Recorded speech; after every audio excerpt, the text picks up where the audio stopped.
All right. Perfect. That YouTube is live, and then let's do go live. I am in the right place, right? Okay. We are ready. Here we go. That's okay. Hello, everyone. Woo woo! All right, we are so excited. We are kicking off our fundraiser for Spark the Way, and here I have not only the founding member of Spark the Way, but the lovely Amy, who is going to be going on her trip to Kilimanjaro. Actually, you both are going to Kilimanjaro. Yeah. So we are going to be raising funds for Spark the Way. Spark the Way is a nonprofit foundation, but I'm not going to be doing too much talking. We are going to let these two lovely ladies talk about what the foundation is, how it started, and what they really do and what it means to them. And then we are going to have some fun with some clothes, some amazing clothes. So you'll notice these ladies are looking fun. That's right, exactly. All right, so first let's go ahead and let's get started. Do you guys want to just go ahead and introduce yourselves? Okay. Yeah. I'm Madison. I am the founder of Spark the Way. I started it about 4 years ago after I was diagnosed with non-Hodgkin's lymphoma at 20 years old, and I just felt like God used it to open my eyes to the whole world of young adult cancer. And ultimately, after that year in chemo and radiation, he handed me my new calling of going and seeing and serving and supporting the 18 to 39-year-olds who are still stuck in battle or survivors from it or taking care of a loved one with it. Okay, so it is 18 to 39 is is considered the young adult. Okay. Yeah. All right. And then how did you guys meet? And I'm going to actually share this into like all the groups while you guys talk. Okay. Amy, how did you guys meet and how did you get involved? Well, we met through a friend at church who introduced me. I'm actually going through cancer for the 4th time. And she introduced me to Madison because I was having such a really hard time, and I didn't get the opportunity when I was going through my treatments to meet anyone, around my age, and so that's where the connection was made. So now I actually just help Spark the Way as a patient advocate, doing the whole see, serve, and support, so we can make sure that no young adult going through cancer is battling this alone, and that we're able to provide them with resources, but also a relationship, so they know that this is a fight together, and they're not going to be doing it alone. Which I think is something that you see a lot of in pediatric cancer. I know, at least when I was diagnosed, I thought it was for old people. I knew that children had gotten it, but I had no idea that our age range even was susceptible to getting cancer. So part of our build is awareness as well, and is raising the financial support, but also providing the emotional support for young adults. So we have a mentorship program where one of our awesome young adult survivors comes in and becomes a mentor for a young adult fighter, and is really able to tell them all the things that nobody else can. For me, I almost started treatment before I had anybody mention fertility treatments to me. And doctors just don't know. The doctors are either trained to work with children or work with the older people. There's no conversation about talking to a college kid differently, talking to a late 20s, early 30s differently. The people that are starting families, starting careers, finishing school, making all the big decisions in their life, there's no training for doctors there. So that's where our mentors really come in, and just kind of say, hey, we're going to give you a heads up, consider this, and just kind of help them come up with, really think through everything. I think part of my thing too is going through like brain treatment after, and really having to brain therapy, and really having to work on getting my short term back and all the things that chemo took. It was so hard for me to try to go back to school. I was in college at the time, and to try to go back, and I don't know, my brain was attacked with chemo. Processing, memory, all of that was just shot. So there's a lot to consider as a young adult going through cancer. And then something else that Anna had mentioned that Amy and I get to do in like 3 weeks, it builds into the part where we're the C part of Spark the Way. So we see, serve, support, we see you. We're raising the awareness for you and making people know that there are 18 to 39s that are having to deal with this disease. And so part of us doing that is hiking Kilimanjaro, which is the tallest African mountain, at 18,500 feet. So we're taking a team of other young adult survivors and just other Spark the Way supporters, and we're going to summit that mountain in 3 weeks so that we can really get some kind of spotlight on these young adults that are having to deal with this disease alone. You know? So we're very excited about that. Yes. Sorry.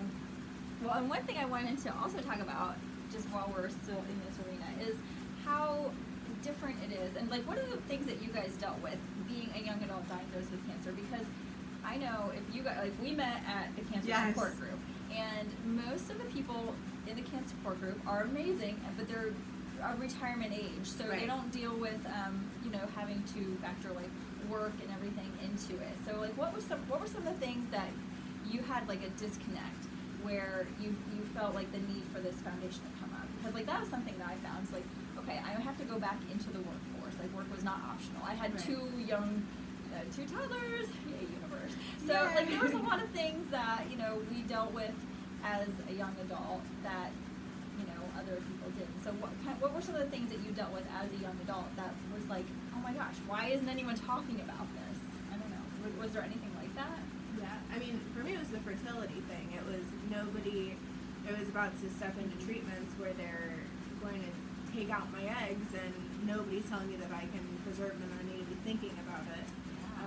It was the brain therapy stuff. I was trying to go back into school when I had just finished going through months of them taking out spinal fluid and putting chemo in, going straight to my brain. Like, going back to school was super hard. I had just moved out. I had just gotten my first apartment and decorated my first apartment. It was like my little, and that's so dreamy, like when you get your own little space. And I had to drain my savings to stay in my first apartment, you know, so I think that there's a lot of life moves. I had just gotten into like I won't pause here. Just gotten into a relationship, and he was cool enough to jump on board with it, but my gosh, that was really like traumatizing for a relationship. So I think there's so many. What about you? I mean, definitely for me, it was probably the aspect of like how to deal with it socially too. That's true. Yeah, like because like when you're in your 50s or you know older, you tend to have like your family base already like established. You have your friends. You've already done your career.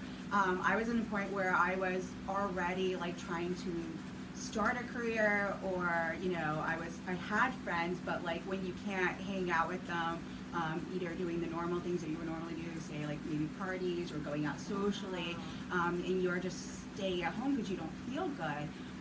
Or that's, you might die because you're you're neutropenic. Right. I couldn't relate to anyone because my situation was more serious and in so many different ways than everyone else's that I did feel a lot of you know, where people felt sad for me that perhaps I was being cut off like emotionally. You know, it was very it was lonely. Like I didn't have anyone I felt like I could always talk to.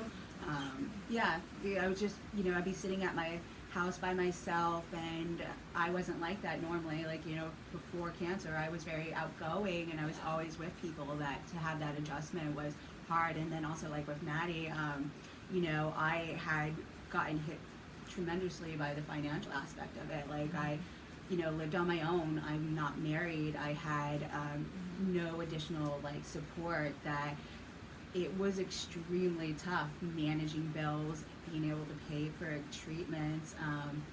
That's something where when you already have like had such a long life ahead, you have been able to I don't know how to say it, but like accumulate all these things. So like the support, as far as like you'll have your people like automatically around you. You might have a spouse, your husband, you might have like savings, you might have like already like, you know, a retirement fund to fall back on, or a 401k, and I didn't have any of that when I got hit with cancer. That's true. Yeah. You're just starting out, and it's Right. like you're just trying to start your life, and then it's like, Right. It was a here's your setback. cancer. Right. Like, it's hard enough Yeah. as it is as a young adult. You're trying to pick your man, you're trying to like have your kids, you're trying to find your house, you're trying to find your career, you're trying to Okay. graduate, you're trying to like there are so many things that are happening already that are like a cornerstone of your life at that point. But getting this started, and whether it's getting diagnosed, that's what we do too. Is whether it's getting diagnosed or whether it's like having to take care of somebody, because we're also at the age where our parents like they are old and like sorry mom, but they're starting to Don't watch this part. they were starting it. My grandpa passed away of it the same week that I started my treatments. Like, and so it's like having to go in as a caregiver too is a really tough. I've had friends that have lost parents to cancer, too many of them. And then also there's the whole like survivor life. Like it's hard to be in the survivor. You know, you get like a headache and your whole world is flipped upside down because your cancer probably came back and you're about to start treatments and you're like you just go into a hole real fast because of a simple headache. So there's a lot that comes with survivor life as well. You know? Well, I think it's also too like, you know, kind of why Spark the Way is so important is when you go to a support group at your local hospital, you're not going to find someone who's going to be able to relate to you age-wise.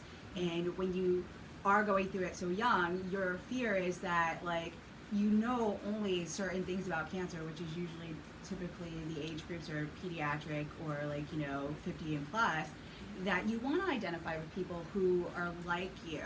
And that's why, you know, and there are people who are getting cancer now younger than ever before. Like the statistics on it is the 18 to 39-year-olds are getting more cancer, like being diagnosed with cancer more than years past, that it's important for us all to come together so we can support each other in the way that, you know, we need. Absolutely. All right, so this foundation is pretty important. Hey, look, there's people. As you guys jump on, say hello, and also make sure to please click on the link to take you to the Spark the Way page, and just hit like. You'll automatically, if you hit like on the page, you'll automatically follow it, because that way you guys can follow their trip through Kilimanjaro and everything that Maddie and Amy are doing for Spark the Way. But this fundraiser, so we are going to be selling some fun clothes. So LuLaRoe is fashion for women. It's women, kids, and men, but we are just focusing on the ladies. Let's face it. We all need some comfy, cute clothes. There's also a way to donate if you would like to just donate directly to the foundation. There's a link for that. And there's also a fundraiser page. So no matter where you are tuning in from, there is going to be a way to donate. If you donate by purchasing, like this is a great time, especially during the summer, to stock up for those Christmas gifts.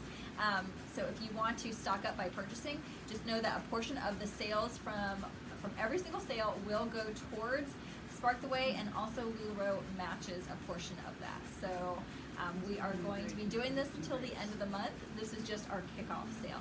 So next up, we are going to turn this live off, and then we're going to come back because our two models are going to put on a few outfits, and we're going to let you guys choose which outfit you like best. And then after that, we are going to do a leggings sale. So you can see, like, we're wearing our buttery soft leggings. They're possibly the most comfy thing. And this is all, everything we are wearing is LuLaRoe. I mean, look how cute Amy looks. She's wearing a dress and a cardigan. Maddie and I are wearing these tops and leggings. So there's a lot of cute options for you guys to pick from. Stay tuned. Make sure you are liking the business page or the foundation page. And we are going to have a lot of fun with this. So, hey, Miss Adrian, how are you? All right, Adrian, we're going to turn this off because we're going to do a fashion show next. So, and as you guys hop on, even if you're watching the replay and there's no live button up anywhere, you can still watch, comment, and share this video, because the most important thing is raising awareness. Right. So that's what we're trying to do. So share this out to as many people as you can. Share it. Make sure you have it shared publicly and not just to your friends. Hello, Miss Angie. Oh, you guys ready for the weekend? Oh, I can see them there. Yeah, I see them right there. I'm like, where are they? I am just talking to my make-believe friends. So, I'm like, they're off to the side. all right, so we are going to do a fashion show next, and then we are going to do a leggings sale. So stay tuned. We have a lot of fun happening, and we are going to get this kicked off. All right, we'll see you soon. Bye. Oh, hold on. Here we go. here. Hold on. How do I end the YouTube one? I don't know. YouTube.